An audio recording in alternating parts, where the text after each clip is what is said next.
Hi guys, welcome back to another episode of The Breakthrough, and we have the gorgeous Amy Lorbati in the house today to talk all about the topic of emotions.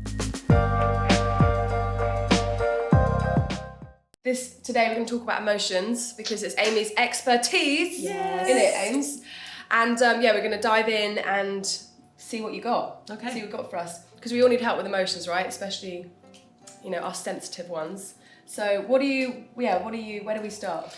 Okay, so Emotions. I'm just gonna set the stage a little bit about where I started to give you an understanding of what I was doing to shut myself down from my emotions, where I am now, and how I have been working with, acclimating myself to the experience of emotions, because I think most people struggle with what to do with emotions. They're confusing. Yes. So where I started, what I used to do, what I used to be, I was 33 plus year bulimic. So I was stuffing all of my feelings, my emotions with food. I was drinking because alcohol is an anesthetic. It is anesthesia, so you can absolutely numb yourself with alcohol. And on top of it, I was obsessively watching television. So I would binge eat, I would drink, I would watch TV shows about women killing men to escape, while reading gossip magazines, so that I could layer on as many really distractions, negative distractions, right? Completely shut myself down. It wasn't enough just to do one. I had to do all four to make sure that I was completely shut off. Once I stopped doing the behaviors of the drinking and the alcohol, I got myself off television. I now don't watch TV. I'll watch Netflix occasionally, right? And think about what you're feeding yourself, right? This is a little bit off to the side. What is it that you are feeding yourself? Your mind, your body, your heart. There is so much that is out there right now in TV, all of the news that's happening, anything to do with politics. Gossip is a really great escape because then you can kind of make it so that you feel better about yourself. Look at their lives, they're famous, but they're having all these problems. So what we're feeding our bodies really has an effect on us. So I had to get myself off TV. But once I stopped doing that, all of a sudden I started feeling emotions. And that was terrifying. So if you can imagine not feeling emotions for 30 plus years and all of a sudden you're feeling them, I started completely not able to even identify an emotion other than angry, happy, or sad. And those are the master emotions, right? Angry, happy, sad. Those are the ones that are easiest for people to identify. And most people live probably in anger and sadness with some spikes of happiness, right? And so that's not a fun way to live. An emotion is energy in motion. So it's important to really understand that, emotion. So it is moving. An energy is typically not static. It's something that moves. And, the way that you get to an experience an emotion, I say get to because it's fun, is you get in my opinion, you get to the point where riding an emotion is fun, right? Or at least that's what I do because, I'm living life. And if it's not fun, what's the point, right? True. So the good ones are fun. Well, that's the thing is we judge emotions as either good or bad. And that's also an illusion, right? So do you see them as all the same? Like when you have a depressing one come up, you're like, ooh, this is... So here's why emotions are important and why it's important not to get stuck trying to create only what we dub as the good emotions. Everybody wants to be in joy. They want to be in happiness. They want to be ecstatic, excitement. And most people spend all of their time trying to be in the positive, getting angry at themselves, an emotion, if they can't get out of the negative, right? We beat ourselves up for feeling negative emotions. So there's something in spirituality called the law of polarity, which is a universal law. And so the law of polarity means that everything exists on a continuum, right? And the meaning that we give everything is meaning, literally, we make up shit. So we decide that these emotions are bad and we don't want them, and these emotions are good and we want them. And we try to cut ourselves off from the bad ones. The reason so we don't have to feel pain. So you don't have to feel pain, what we're calling pain, right? Yeah. And most people spend their life in avoidance of pain. Everything that I told you guys that I was doing to not feel pain. Yes. I didn't want to be present to loneliness. I didn't want to be present to my feelings of not good enough. I didn't want to be present to the feelings that I was not lovable, then no one would love me. And I think a lot of people struggle with this very deep, dark, buried fear that deep down they feel like they're not lovable and that they won't be loved, they're not worthy of love, right? Yeah. So we cut ourselves off because we don't want to feel those. Yep. And what happens when you cut yourself off from the quote unquote negative emotions is that you also cut off your ability to fully experience the positive emotions. Right? So why is that? Because you're numbing yourself. You're numbing yourself. You can't numb yourself to one and not the others. You can't just go, I'm going to drink so that I don't feel anger and I do feel joy. No, you drink and you shut all of them off. They're all cut off, right? Right. So most of us are walking around thinking we're cutting off the bad emotions when actually we're cutting off all of our emotions. And that is not what the experience of life is. The experience of life is being present to all that is. Yep. This is something I call dragon riding. Yeah, walk us through that. Okay, so, because for me, it was really akin to learning how to train a dragon, right? Yeah, and learning that's how what to, it feels like. Yeah, learning how to ride the dragon, right? So ultimately you want to be a dragon rider. Befriend the dragon. You know what? Walk up to the dragon. Hug the dragon. Hug the dragon. Give the dragon kisses. Snuggle with the dragon. Kiss your dragon. Ask the dragon what the dragon is here to teach you, right? Because these things are here for a reason. That's the thing that is really important about emotions, is that they are giving you information all the time. So what do? Okay, sit with it and breathe. So it's an energy in motion. What we usually do is we run from it, we stuff it, we try to hide from it.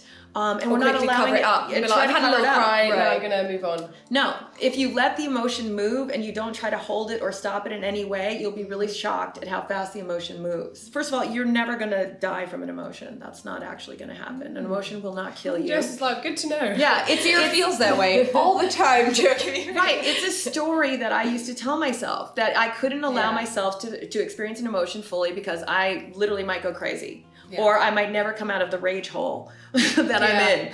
Like if I allow the lid off rage, then who knows? Yeah. Right? And a lot of women have that because we have been repressing anger and rage because we've been taught that it's not acceptable as a woman to have those emotions, and that is complete bullshit, right? Yes. So all emotions are acceptable. So allow yourself to be in it. A lot of times the reason something lasts for days or weeks is because we are prolonging it. We are holding that emotion. We are milking sadness. We are wallowing in our pain. We're telling all our friends about how much it sucks that this guy broke up with us, when reality it was, thank you for self-selecting yourself out of my experience, right? You're out and the next guy is coming in. What do I need to learn from this experience? What do I need to learn from myself? What do I need to learn about how I am in relationships? And what do I need to learn? To what? To be better? What's the lesson? What do I need to learn? What was my part in this? How was I showing up?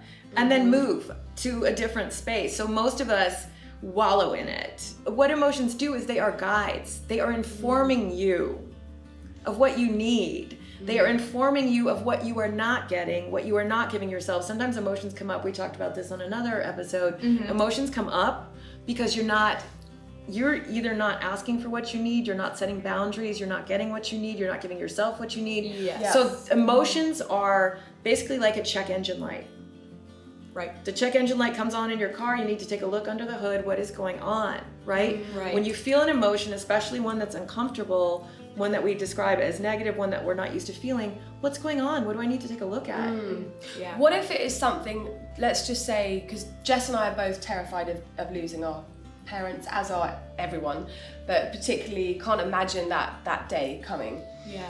So let's just say it was something as terrifying as a loss of one of your family, loss in general, right? So that is something that's not just going to pass as you feel it pass, it's going to keep coming back. That's something that really frightens me. Okay, so loss, grief. Grief is an emotion that a lot of people don't allow themselves to feel, right? So first of all, fully experience it when it's happening, when it comes up. Be as present to allowing yourself to feel it, as awful as it is, or as awful as you're telling yourself that it is. Death is one of our biggest fears. We are terrified of our own. We are terrified of the death of our loved ones.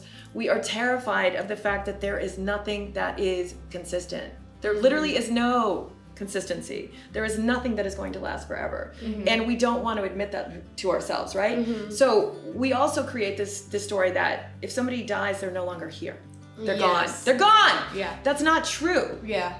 They exist still. They're in another plane, another dimension, or they're in your memory, they're in your heart. They're in a new form. You never actually lose anybody. They have just gone to another realm. All of this depends on what you believe, right? Right. So now they have moved to be one of your ancestors. They're now one of your guides. And some people will obviously have the same belief system and some won't.